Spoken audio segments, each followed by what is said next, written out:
Hola a todas y todos. En este video comenzaremos con la siguiente unidad de fuerzas. Hasta ahora hemos logrado describir y analizar movimientos de traslación y de rotación. Sin embargo, no hemos ahondado en las causas de los movimientos. Es decir, no nos hemos preguntado cuál es la causa, por ejemplo, de que un cuerpo se mueva experimentando cierta aceleración, o qué es lo que genera que un cuerpo se frene hasta llegar al reposo o que cambie la dirección de su movimiento. Bueno, para comprender los movimientos necesitamos analizar las fuerzas que se ejercen sobre los cuerpos. Es así entonces como le damos por iniciada la tercera unidad de esta asignatura de fuerzas, la unidad 3.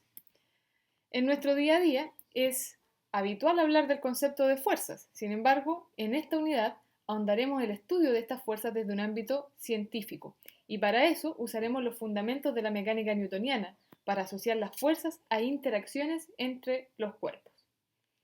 Es así entonces como en esta asignatura entenderemos la fuerza como una interacción entre dos cuerpos.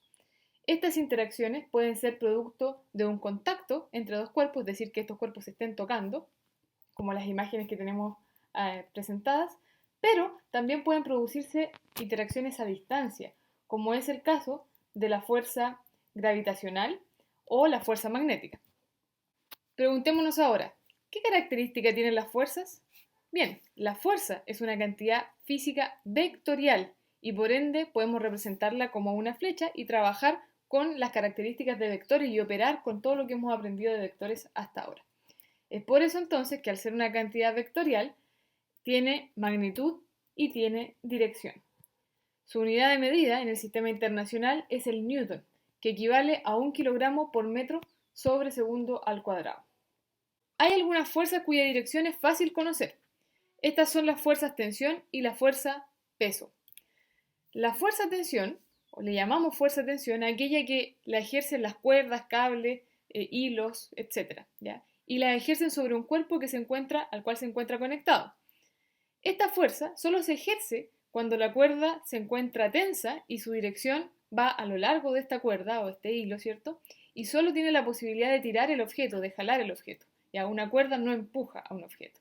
En las imágenes que tenemos representadas aquí, ¿cierto? Aparece una caja que está siendo jalada a través de una cuerda, una mano, ¿cierto? Está tirando la cuerda, y un objeto que está colgando.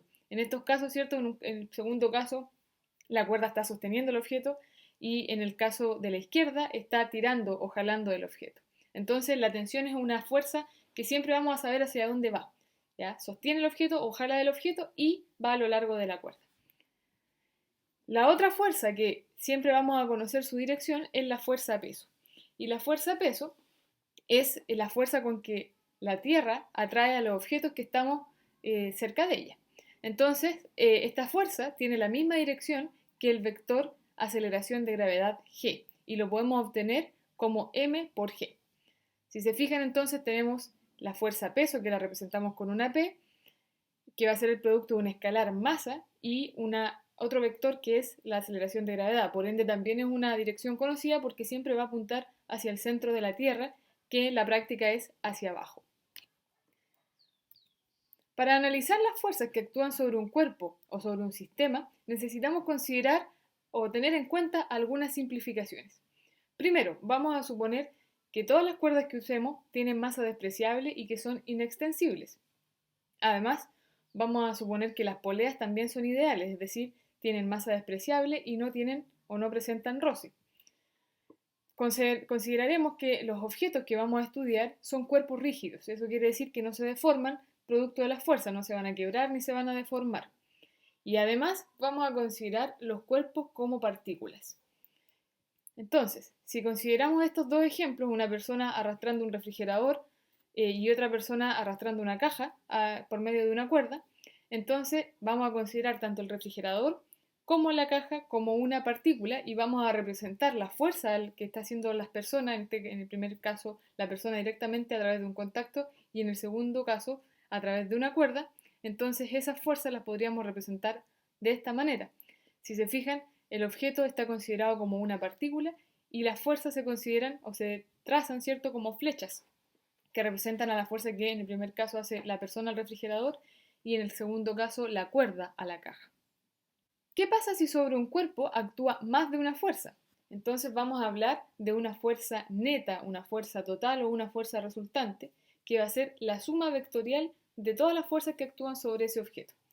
Tomemos por ejemplo el caso de esta persona que está haciendo argollas. ¿Ya? Podemos considerar o simplificar esta situación representando las fuerzas que actúan sobre la persona, una tensión 1, una tensión 2 y el peso. ¿Ya? Y ahora vamos a considerar a la persona como una partícula.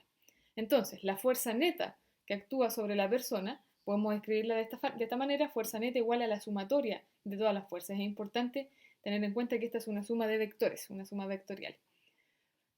Ahora, cuando yo tengo esta suma de fuerzas, es simplemente sumar vectorialmente la fuerza 1, la fuerza 2, la fuerza 3, es decir, todas las fuerzas que actúen sobre el objeto, que en este caso corresponde a la tensión 1 más la tensión 2 más el peso, ¿ya? Pero es importante que esa suma es una suma vectorial.